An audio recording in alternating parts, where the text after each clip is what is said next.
Good evening, everyone. Thank you for joining us tonight. My name is Lucy Capehart. I'm the Director of Collections and Exhibitions at the Japanese American Museum of Oregon. We have been thrilled to welcome people into our reopened museum and to the special opening exhibit, Grace, Grit, and Gaman, Japanese American Women Through the Generations.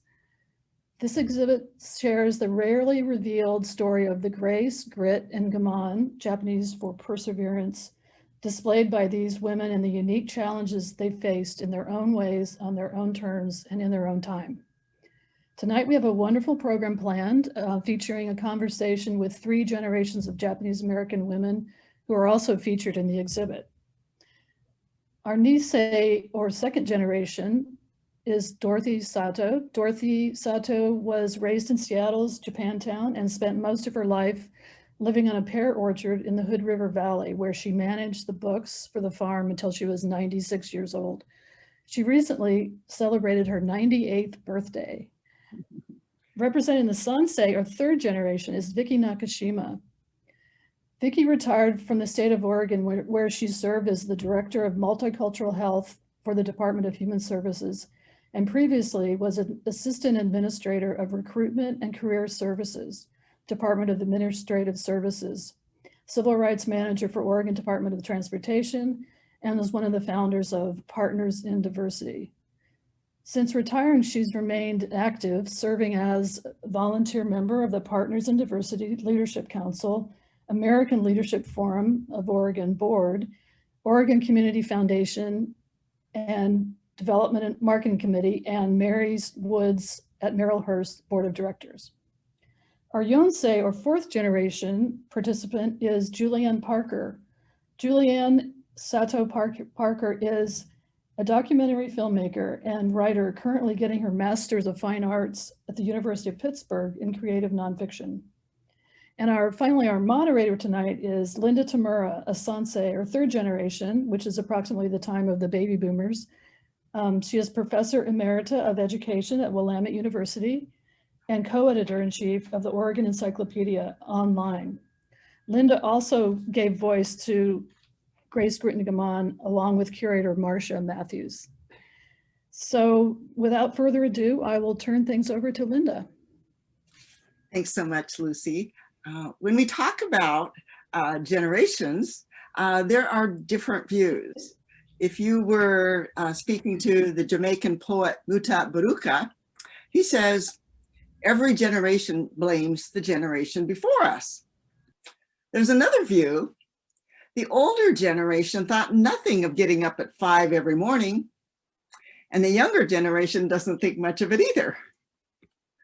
And then there's the Japanese saying, "Okage-sama de," which means, I am what I am because of you. So Grace, Grit, and Gaman, our exhibit, as well as our panel tonight, will be examining who came before us and who came after, and helping us to understand who we are. Perhaps that can also help us feel better about how far we've come or how far we can go. Our goal is to ponder those statements about Japanese American women. And while we'll be delving into the unique experiences of Japanese Americans, it's also important to understand that the generational questions that we'll be asking are really relevant for all of us. So I'd like to begin with a scenario that parallels the beginning of Japanese American women in this country.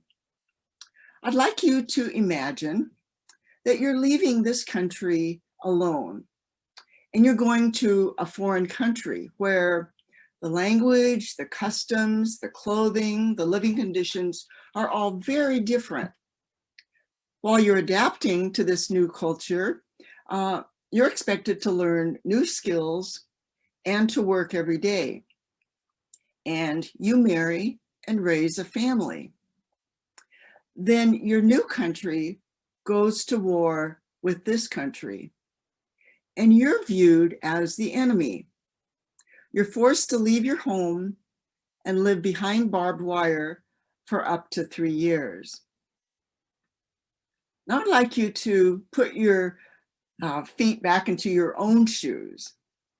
Because whatever background you have, my question is, how much about your past have you pondered? Perhaps your family has regaled you with tales, or maybe there are no stories at all. And so our goal is to prompt you to ask your own questions. Maybe you've already asked them. Maybe those questions were answered with silence or a sanitized version. For Japanese Americans, Issei, our first generation, are no longer alive. And we've lost so many Nisei, second generations already. So our goal again is to promote intergenerational conversations like we're having tonight. We're thrilled to welcome our first panelist, Dorothy Sato, a Nisei, as you know, who was born and raised in Seattle and eventually married and moved to Hood River. And now she lives in Portland. Hi, Dorothy, and welcome. How are you? I'm great. Good to see you. Good to see My you. first question for you, Dorothy, is thinking about your growing up in Seattle as a Japanese American kid, how would you describe your early life? Well, I lived in Japantown, and of course, there are all Japanese around us, people with families, a lot of kids, a grocery store, a photography studio, a 10-cent store, another big store, a fish market, a shoe store, all those things, and a lot of hotels up and down the street. And across the street too, there was an Italian store, some more hotels, and kitty corner, there was a Japanese sweet shop, a theater, and I think a bathhouse and all those things were, and a lot of restaurants, a lot of little restaurants. And that's where I grew up as a kid. We just played with the kids in the neighborhood. So we just grew up together. As a Japanese American kid who went to an American school, how would you consider your home life was different from your school life? Well, it was different. We all went to Bailey Gatzert, which was an interracial school. I mean, a lot of different racial families lived there. And we had a lady principal who was very good. She brought her dog to school. And I don't know, we had great teachers. They're all women, older women. And in relation to our life at home, I think we just accepted what went on at school and what went on at home. I mean, we were Japanese and we lived like Japanese, Americans. Of course, my mother and father were Isseis, but we were just one happy family in Japantown there. We just played together and laughed together and went to school together. And we all went to Japanese school after that, down the hill. So life was every day. And it was fun. I mean, we didn't know any better what we should expect. We accepted everything as it came to us. So there was no trouble that way. We just grew up together. And your school was multiracial because it wasn't just Japanese Americans who were going to your school. There are a lot of different races, Chinese, Filipinos, some blacks. I mean, multiracial kids. So we're all one big happy family. I think it was up to 6th grade, 1st through 6th grade. And the principal brought her hen to school, plus her dog every day to school for the kids to see, I guess. So it was one big happy family. Wonderful. What wonderful memories of your childhood. Yes, it was. When you were 19, Dorothy, life changed for you. First of all, you were an American citizen. You were born here. But at the age of 19, in 1942, you lost your rights and you were incarcerated at American concentration camps. I mean, what an abrupt change from the happy life in Japantown, going to school and having a good life at school. I'm sure you have a lot of memories, but can you share with us your most potent memory of life during World War II for you? Well, we were first taken to Puyallup as an assembly center, and we stayed there for several months. And they put us on a train to Minidoka in Idaho, where most Seattle people went. I think there were 10 or 12 camps, and we went to Minidoka. And if I can just stop you then, Puyallup was a temporary detention center in Washington, outside Tacoma. And then you went to Minidoka, which was an American concentration camp near Twin Falls, Idaho. Yes, Twin Falls. Yeah. And I don't know, our first impression going to Twin Falls and landing in Minidoka was terrible because the wind was blowing, there was sagebrush all over. And when we were issued our living facilities, it was just like Puyallup. It was just a cabin, and they gave us cots and mattresses, and it was all outdoor toilets. The showers are all communal. Everything was communal, and it was very, very desolate and discouraging. It was very, very sad. I think for all of us to stand there and look to see where we were dumped. That's what we were doing. Or being done was we were dumped in a place like that. But you know, when you come to realize that that's what it was, that you had to live there for, at that time we didn't know how long, you kind of learn to look around and kind of not accept. I don't think we ever accepted anything, but to live with what they threw to us. We had to stand in line to eat every day, the mess camps. And that was another thing that I thought that we all had kids to play with, you know. I mean, I had a lot of girlfriends, my brother had his friends, and the family never ate together, kind of broke up the family, we all ate with our friends. I don't think I ever ate with my mother. Well, she had a job in the mess hall anyway. She was helping in the mess hall, so she never ate with us. But I think that kind of broke up the family because nobody ate with their families. It was just, you ate with your friends. It was just kind of lark, you know. But it was very, very sad. I mean, just going there and looking to see where we landed, it was very sad. But you know, every day it didn't get any better. But every day we learned to accept what was thrown to us. We all worked. I worked at the leave section, where anybody who wanted to leave camp had to go through us, and I was paid $12 a day. No, not a day, a month. And the guys that I worked for were college grads, so they were paid $19 a month for our services. But that's what we did, and we did that every day. If I can just ask a follow-up question, I'm trying to think, you had such a happy life in Japantown, going to school, and you had girlfriends, but you went to camp and you lost your freedoms, as you were saying, and you stood in line for meals and you didn't have family time. How did you move on? What gave you the oomph to move on with your life when you're surrounded by barbed wire? Well, you know, you're stuck. And I think what we thought, or what I thought, was, well, you got a job and you have to make the best of what you're going to do until when are they going to let you out, you know? And I was lucky enough that I stayed in camp for just 1 year. My sister was in Chicago with her husband, and you had to have a place to go. So I used her name and I got out of camp. And my brother, he volunteered for the Army. So he went to Shelby, and my mother and younger sister stayed till the camp was closed. And they came out to Chicago when the camp was closed. But I think that's what motivated us, that, well, we're going to get out someday. And the thing is, just have to make the best of it, right? You can't live in misery every day. So let's talk about your mom, because our exhibit is about women. Your mom, Issei, did she talk to you about what was going on in the war, or even when you went back home?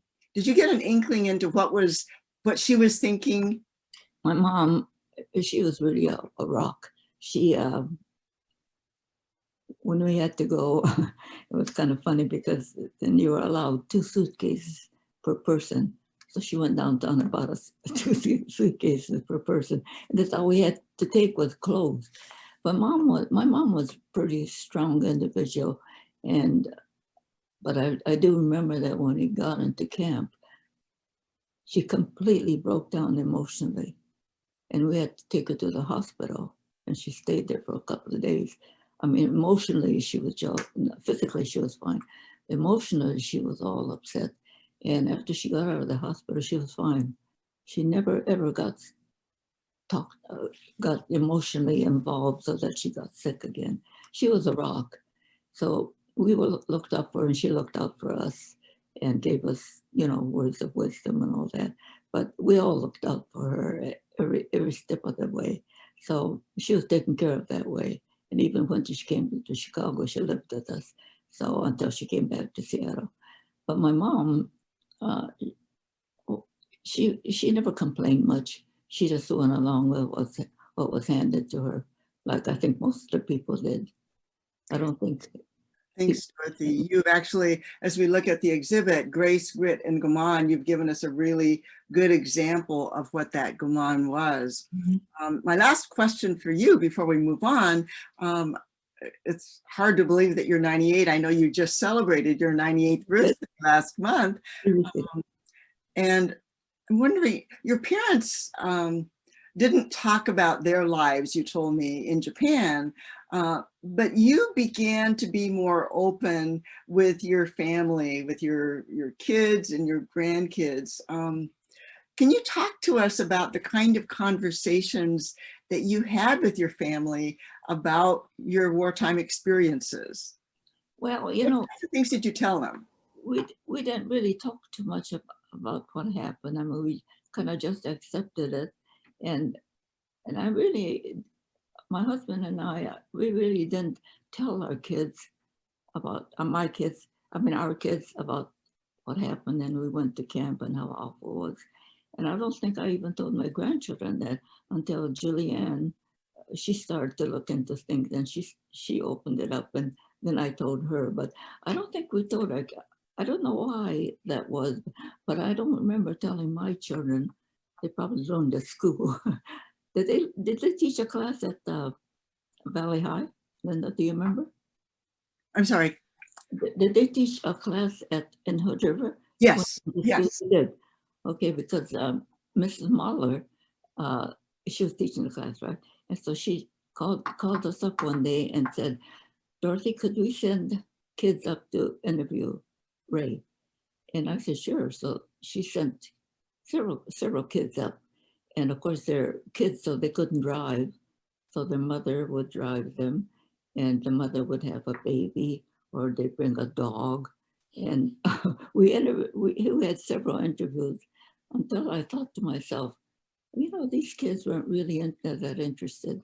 They were just trying to get out of class. So Ray and I just discontinued doing that. I called Nancy and told her that, well, I think we've done our share, so we're going to discontinue. And so we discontinued it. And really, I don't think those kids really got into their head what happened. I think it was Thanks, Dorothy. Yeah, I think what Dorothy is explaining is actually a fairly typical Nisei experience, where there wasn't a lot talked about to family members, and sometimes it took Sansei or Yonsei to ask questions to prompt those discussions. Many of us, and we'll talk about that more later. Thank you so much, Dorothy. Again, it's amazing that you are 98. I want to be like you when I'm 98. I'd like to welcome our other panelists, our Sansei, Vicky Nakashima, and our Yonsei, Julianne Parker, who is Dorothy's granddaughter. And my question to you parallels what I just asked Dorothy. Did your families talk about the past, about Issei immigration, about the war, about resettlement? So really, what did you know and how did you learn it? Vicky. Great. I love Dorothy's stories. how wonderful to have her share.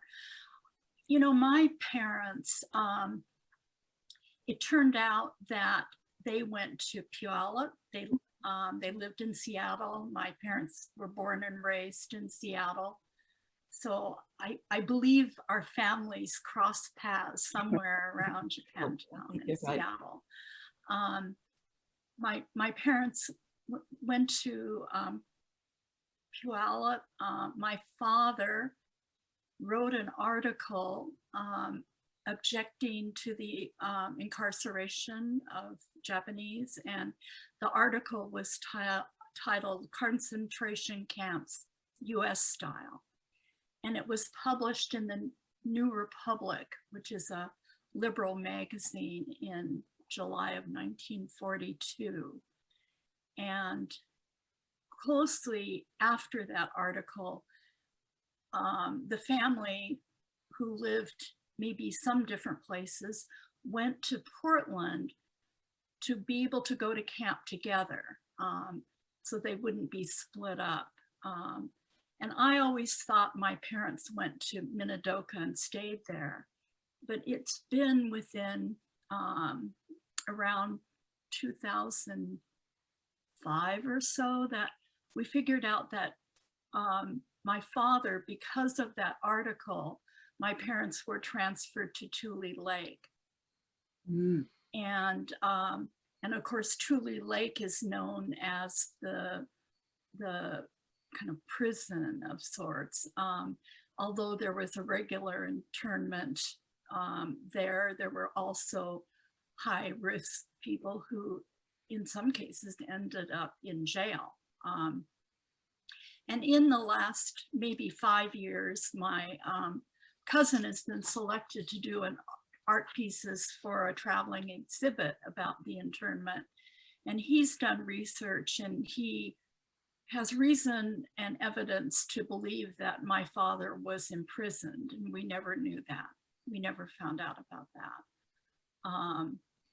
He was a no-no boy. I probably didn't know that until I was an adult. My parents didn't talk much about it, although I was an activist, and my father always stood up for anybody whose voice wasn't heard. I remember a Black family moving into Kirkland, Washington, where we lived, and the Black family, the other neighbors objected to them being able to buy a house. And he stood up publicly on their behalf and went to meetings to represent their need to buy the house. And they eventually were able to buy the house. And there were other incidents. I believe he was the first Japanese American to file a discrimination complaint in the state of Washington because he was denied a job as a superintendent of new construction for a large school district. And he was denied that job because he didn't have a degree in architecture, but he had the license that was required and the experience, decades of experience as an architect designing schools. And that he later won that case. And I do believe it had something to do with many of the universities awarding degrees to Japanese Americans after the war if they had been interned during their studies. So, and I believe, as Dorothy described, the reparations and the apology really freed many of my family, my aunts and uncles and others, to speak out more vocally about their experience.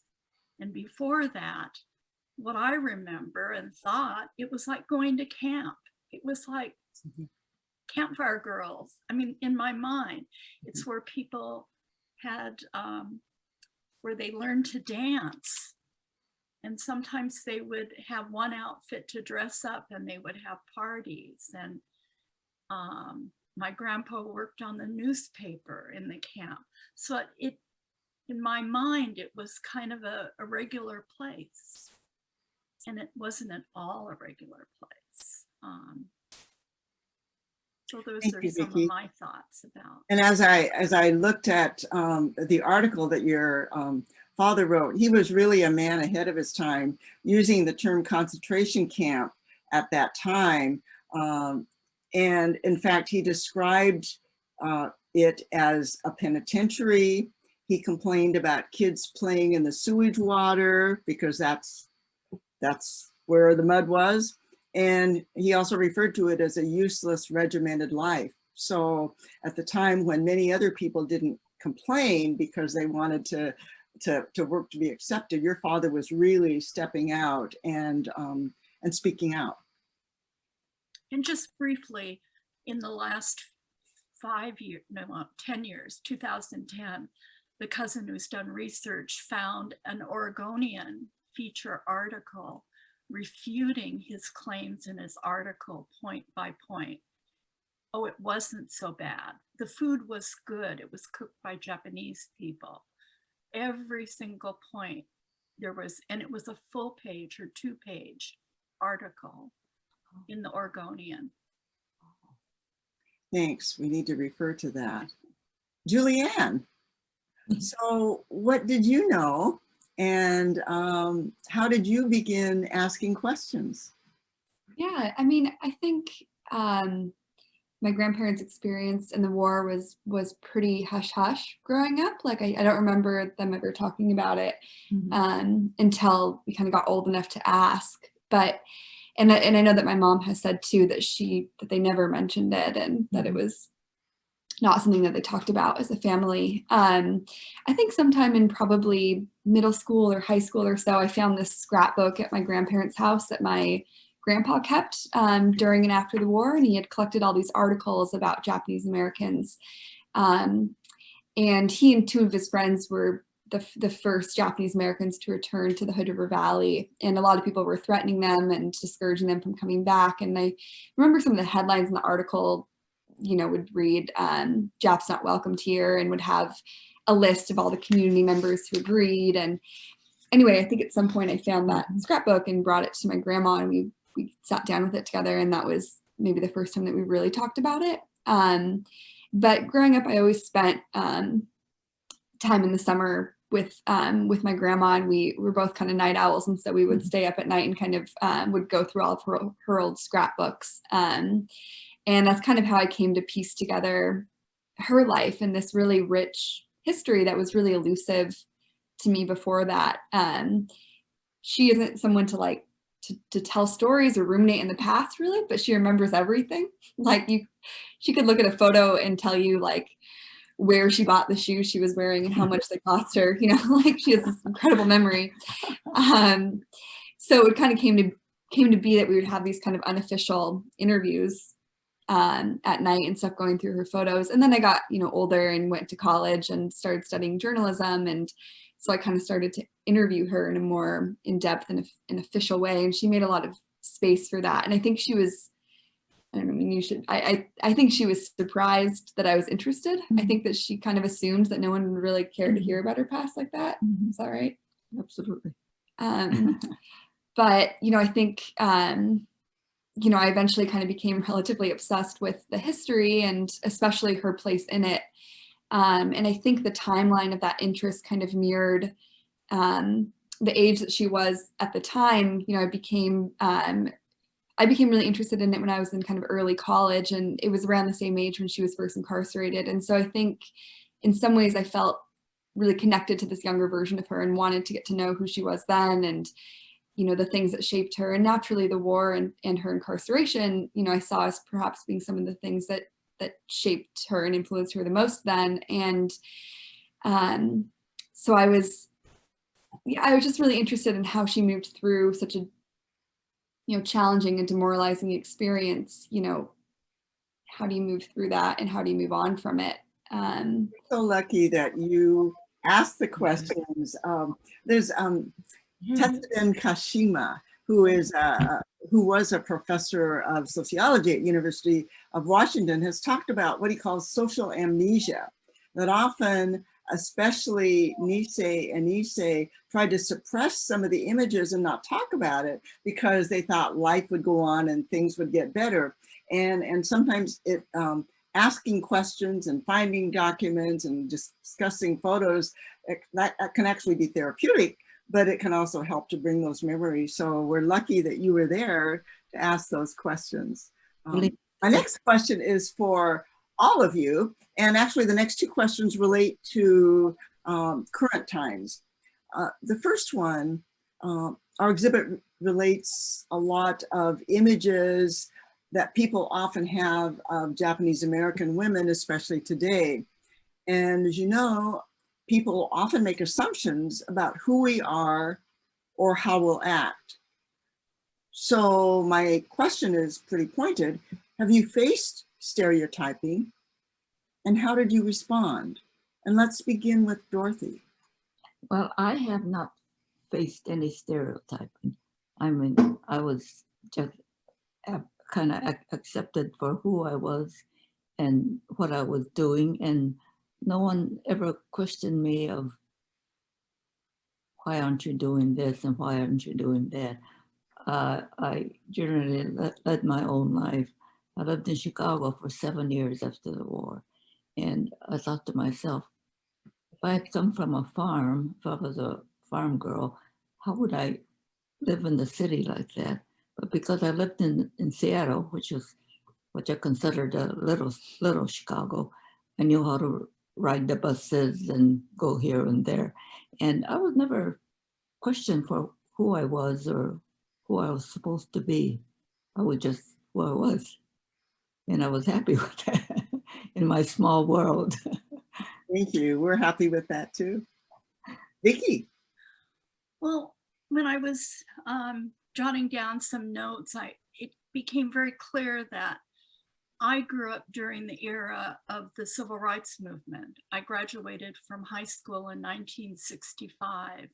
And so I experienced and aligned myself with social justice movements and with people of color. And growing up, even though I was in Kirkland, I would find ways to sneak to downtown Portland, to go to Japantown, or to go to Imperial Lanes, to the bowling alley, or I had because most of the Japanese Americans lived on Beacon Hill or in Japantown or in the inner city and not in Kirkland.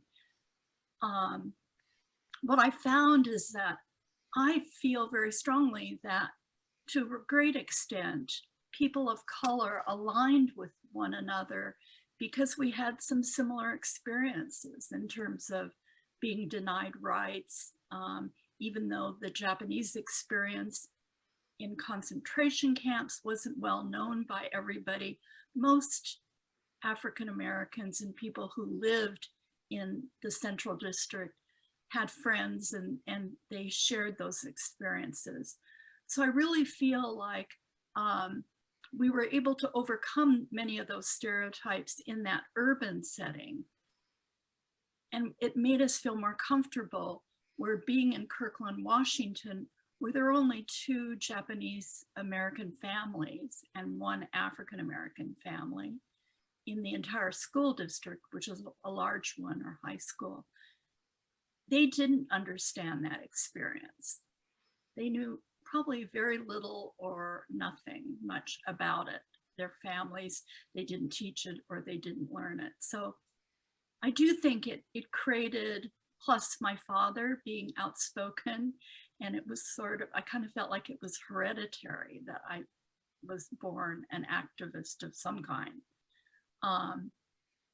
And so I think it was a natural connection or alignment with people who understood your experience. And that's why I gravitated to other people who shared a social justice commitment from very early in my experience.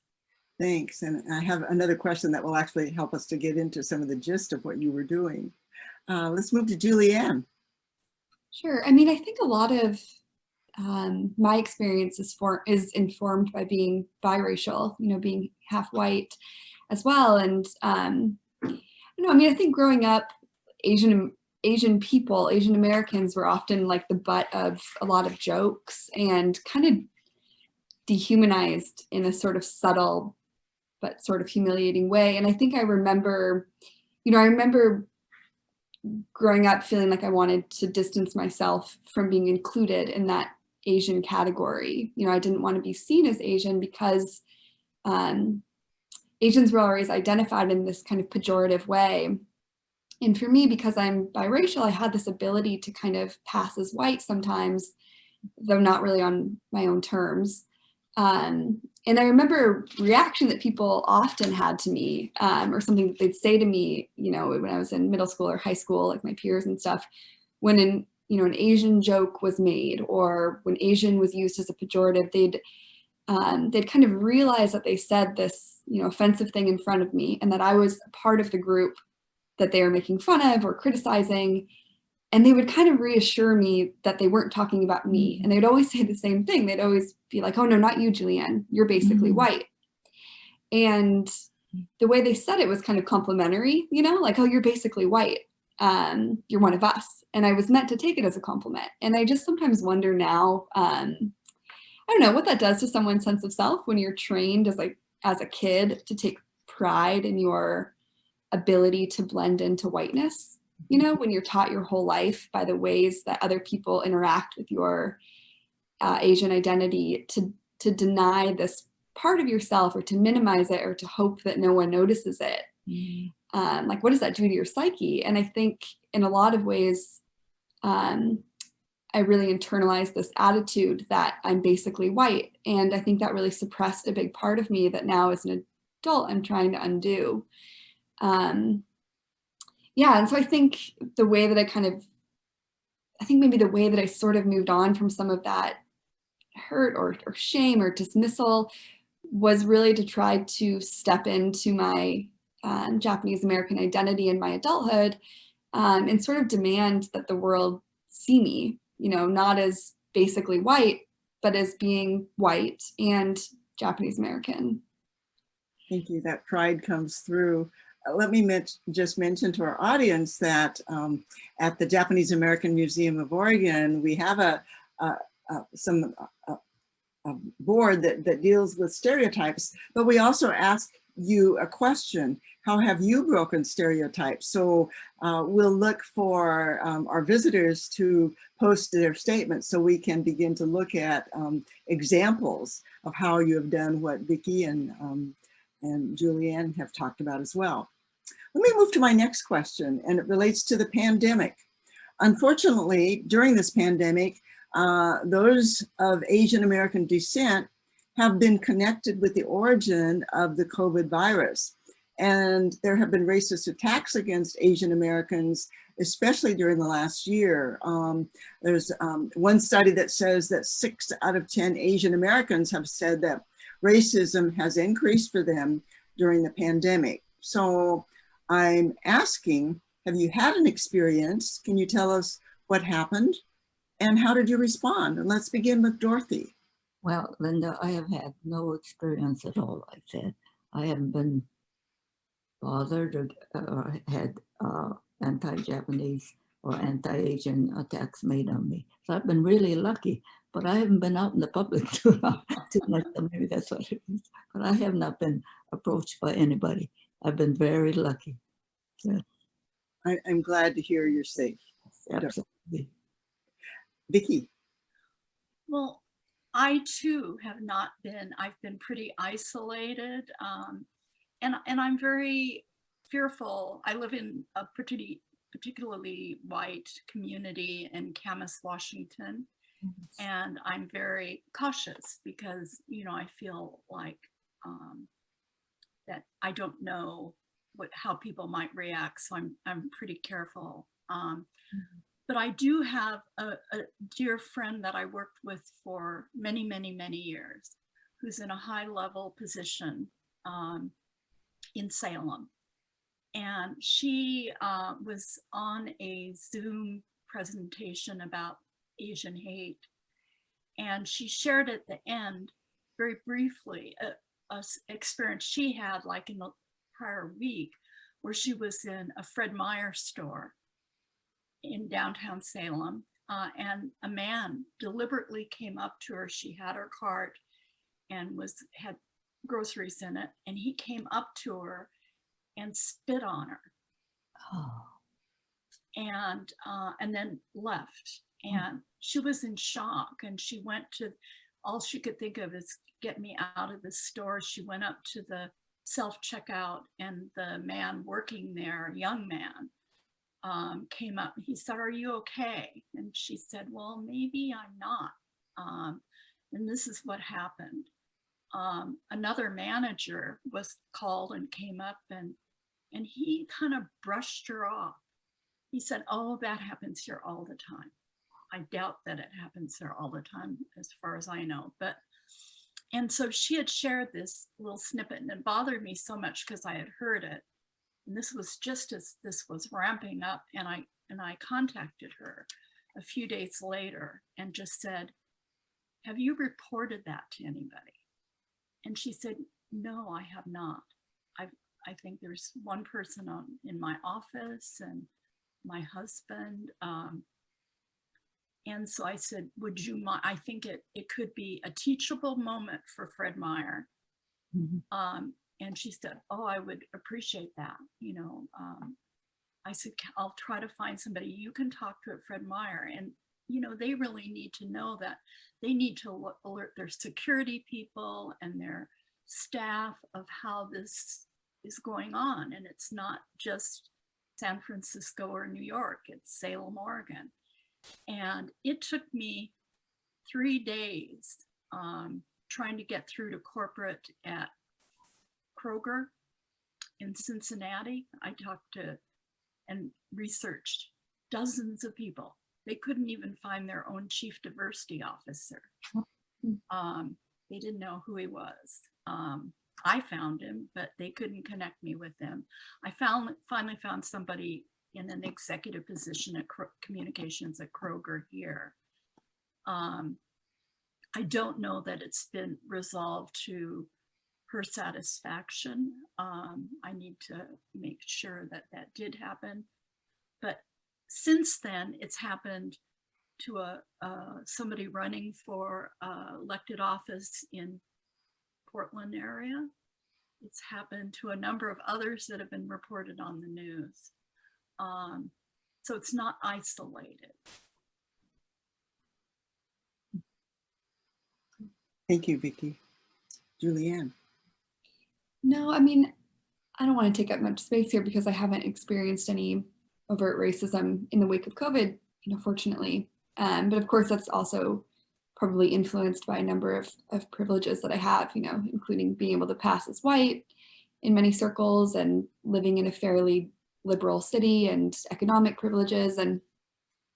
But it certainly made me uneasy, about the safety, especially for, my mom and grandma and, Japanese American relatives who look more Japanese than I do, who people can more easily identify as being of Asian descent and could target more easily. But aside from the, grief and worry that I felt in the wake of these attacks, I haven't felt personally attacked. And the issue is simply being aware and being careful and being on guard. There is in the exhibit, there is a panel on activism and taking action, and Vicki is actually profiled in that. I have 2 more questions. I'm going to focus on those, and then we do invite questions from our audience. My next question is related to the fact that we each take a different path in becoming who we are. Some of us have faced doubts, or we felt like maybe we needed to prove ourselves as real Americans. And you all are so successful and leaders in your own areas. I'm wondering if you could each share a personal example, maybe what you learned or what propelled you to become who you are today. And Dorothy, I'm going to begin with you. I don't know what propelled me. I pretty much we were poor as youngsters growing up. We were poor, and we were sent to camp. We were still poor. I mean, and then when I landed up in Chicago, I was still poor. So nothing really motivated me except to find a job and to have a job to pay my bills. And actually, I don't know how I became what I became, but maybe growing up in Parkdale and being there for 67 years kind of toned me down. And I loved where I lived. Well, you would know that too, Linda. You probably loved where you lived too, didn't you? Yeah, I don't know. A follow-up question, Dorothy, because I know that that you, in some ways, broke a mold. You were not a typical Nisei daughter-in-law or wife. No. Can you talk a little bit about that and what propelled you to become who you are? Well, Linda, Japanese people, I mean, the Issei's, as you well know, they expect their sons to get married. And when the son gets married, the daughter-in-law is almost like a slave. I mean, you're supposed to do what they tell you. And when before I got married, I was they asked me where I was going to live. And I said, oh, I'm going to live with my husband's folks. And they just they just cracked it. They were just amazed, as you can't do that. And I thought to myself, well, what's wrong with that? Well, I did soon find out that that was not for me, that they were treating me like a maid and I was to do whatever they said, not what I wanted. So, but the guys in Hood River, I think they're all indoctrinated with that thought that they have to take care of their parents for as long as they live. And because as you well know, a lot of fellows and a lot of people in Hood River lived with their in-laws, right? You know that. Mm-hmm. And anyway, so I thought, oh no, this is not going to work for me. It took several years, but I started to work on it. I mean, I wasn't going to take that. And it was hard for me to do it because I did respect his folks. And, but the way I went about getting what I wanted didn't show that I respected them. But I had to work on my husband because he was ingrained with that thought. It took several years to work on him. And finally, we moved across the road. He had a little house there. And after that, we built our own home right there. I mean, right on the land. So I think that what happened was that because I took those steps, race folks lost faith with some of the Issei. I think that's what happened, because they would say, I mean, they would look at them or the church group or whoever they went around with. I think they lost a little faith in standing with them, but I did that, and I was happier for that, and my children were too. So that's what happened. Mm-hmm. Thank you. Certainly in Japan, it was traditional that the husband would marry and live with the family, and then the wife would also come in and often, as you said, take on all the tasks. So you really were a woman of your own mind, and you became accomplished in your own way, and you certainly spoke out. Thank you for sharing that with us. Vicki. That was really a big point in my life that we did move. But thanks, Dorothy.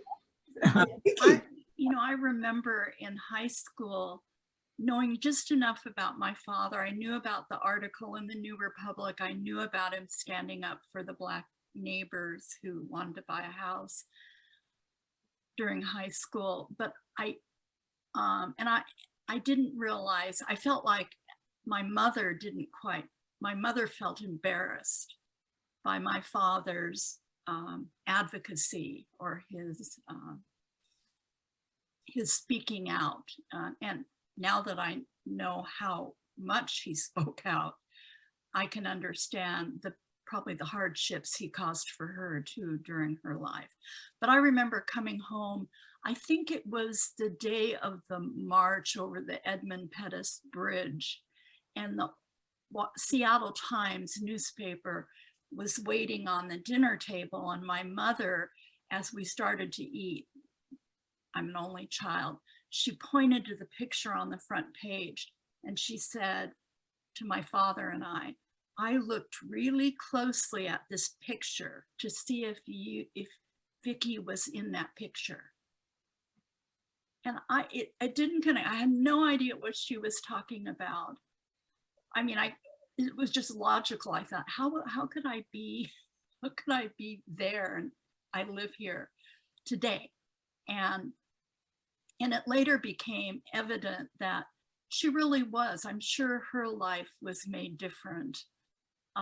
They were successful parents and we had a successful family, but she, I mean, I think having him write that article and now knowing he could have been imprisoned at Tule Lake, and we don't know that for sure, but that entirely could be possible because of what he did, is motivation for me to be engaged. And when I moved down here and started my professional career, I tended to align with the African American community in Portland. I was involved on a board for the Sickle Cell Anemia Foundation, and I was appointed by the leader of the Portland Black Panthers. I mean, there probably aren't a lot of Japanese Americans. They're actually one of the founders of the Black Panthers was Japanese. But that were engaged at that time here in Portland. So I have been involved in different communities and tended to get really grounded in my activity to help people who face barriers, either professionally or as a volunteer. Thank you. Vicky identifies herself as a community gadabout, and that is a very positive thing. Anything Vicky sticks her hands in becomes diverse and open and very collaborative. Thank you. Julianne.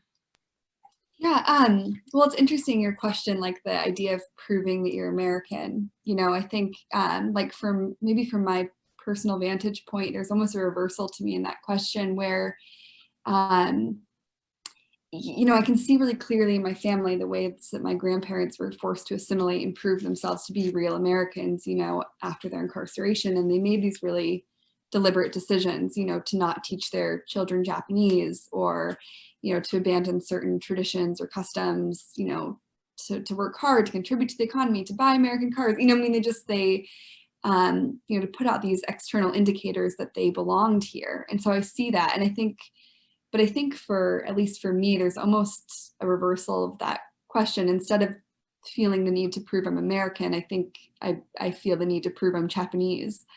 I think the sentiment that I was often told by my peers, as I said, of like, you're basically white, I still get that a lot today, and it shows up in different ways. And usually it's in how people kind of assess for themselves how Japanese I am.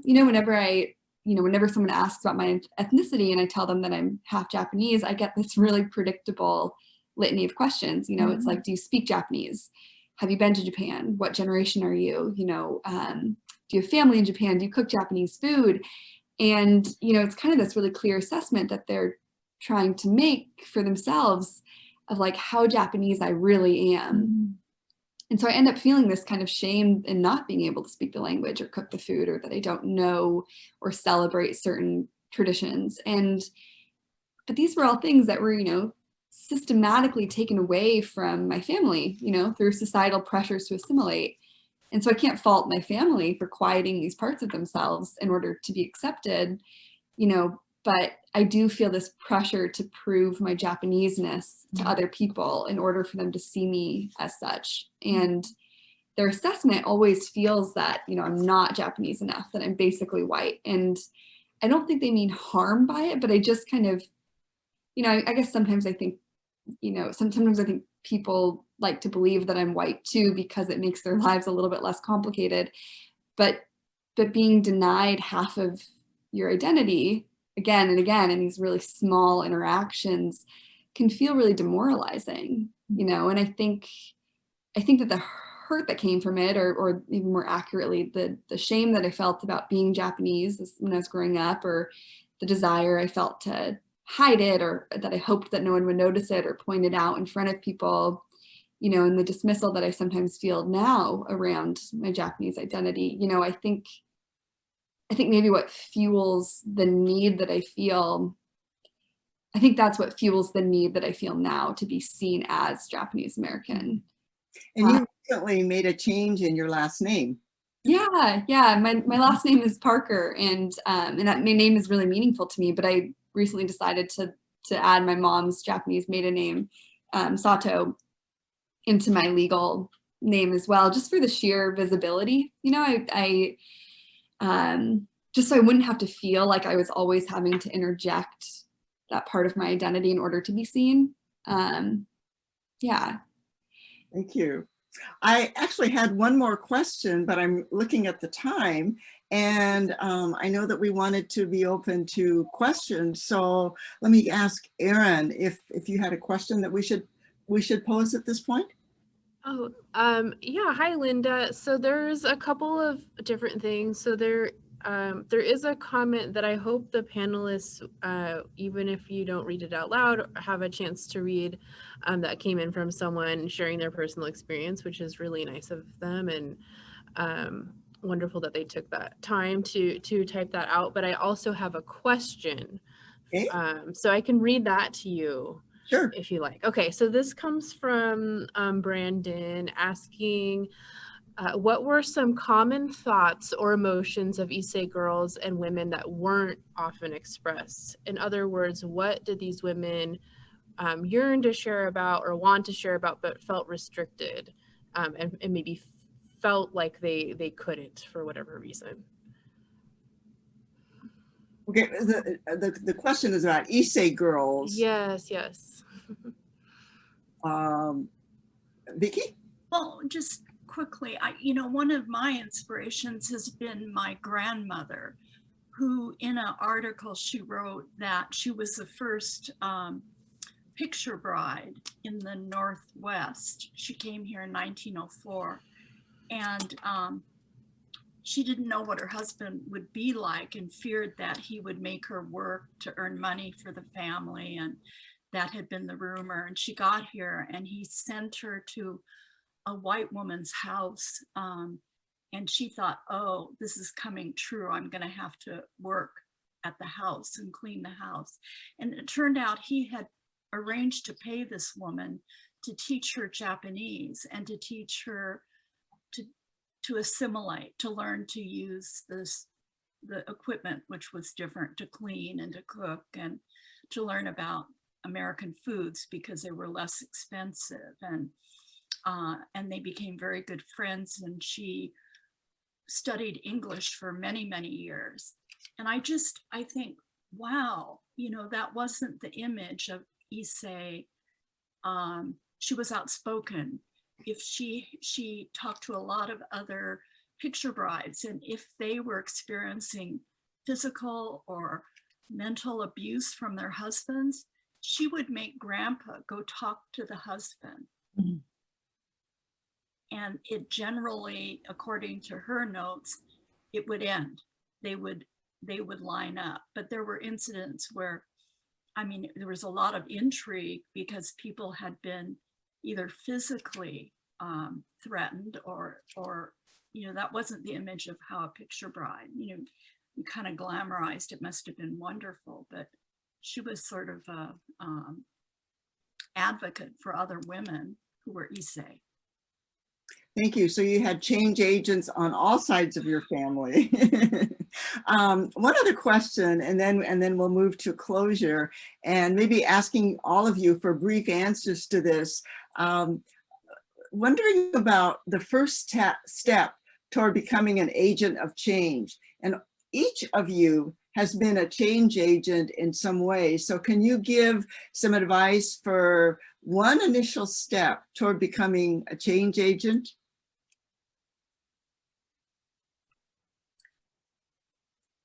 Well, I think I think helping the younger Japanese, I mean, I just think of how fun it would be to be connected with Julian about her experience and doing more to learn about her, you know, her life and facing the kind of maybe assumptions people make about her and how to overcome that.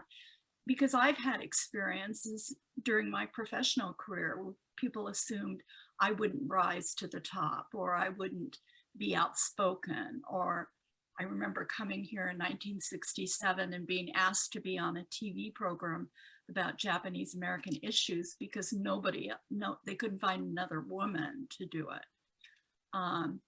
So how do we overcome that? And sometimes our experiences could be helpful, or at least worth knowing about if they're young people who would benefit from that. Thanks, Vicki. Julianne and Dorothy? I don't know if this answers the question, but I think that, you know, I think what makes me feel tied to being Japanese American is really in knowing my history. You know, I think that there's kind of a commonality among people, at least people that I know whose cultures have been kind of diminished or erased by external forces, who kind of feel this need to prove their identities. You know, I feel that I have to know my history to prove my identity in some way, if that makes sense. And, you know, I don't feel that way about the half of me that's white. You know, I don't feel pressure to know about, you know, my Scottish heritage the way that I do about my Japanese heritage. And I kind of feel that if I don't know this, you know, this language or these customs, you know, I think it dilutes the way the world sees my Japanese American identity. And I know the emphasis here shouldn't be on, you know, how the world sees us or sees me, but it does influence, you know, my perception of myself. So I think, you know, especially as Japanese Americans become, generations down the road that are becoming, you know, more distant from the Issei, from the Nisei, you know, and as they become more biracial, that they start to physically appear less Japanese, that I think that there's kind of this added pressure to be able to prove your identity through these other means, you know, through knowledge of history, through language and customs and food or what have you. And so I think, at least for me, I think a lot of, you know, I don't know if it's really being a change agent or maybe just more about what it means to be a Japanese American person today is by taking the time to know my history, to learn it, you know, to sit with my grandma and to hear her stories, you know, to connect with other Japanese Americans in my community, you know, to learn more about a culture that I think was severed and suppressed in my family, and, you know, to decide what parts of that culture I can feel confident reclaiming and bring into my life. Yeah. Dorothy, do you have any quick comments before we close? No, I don't. Julianne is so smart. She's so articulate. No, I have nothing to say, Linda, because I don't know how I lived 98 years and I'm what I am. So I can't change a thing. We've already described you as very smart. Thank you. Thank you. Just a comment that, as you know, the three panelists don't speak for their generations, but they certainly articulate wonderful responses in scratching the surface. One of the when you visit the Japanese American Museum of Oregon, you will also see a video of Chisao Hata dancing to depict the earlier stages, the earlier generations. And when you view that, you'll also hear an audio of Julianne and Dorothy having a conversation. So I hope you'll be able to see that. Thank you so much. We hope that this has given you a snapshot of Grace, Grit, and Gaman. And we hope that this will also prompt you to ask questions, to look at documents, to look at photos, and to talk to others in your generations about their lives too. And we'll go back to Lucy. Well, Linda, this has been great. You've done good. She has. I just want to thank all of our participants. Thank you, Linda, for moderating, and Julianne, Dorothy, and Vicki. Really appreciate your contribution, and also to our steadfast tech person, Erin. And I want to encourage everyone to come see the exhibit at our museum. in downtown, in Old Town Portland in Japan. What was Japantown Portland?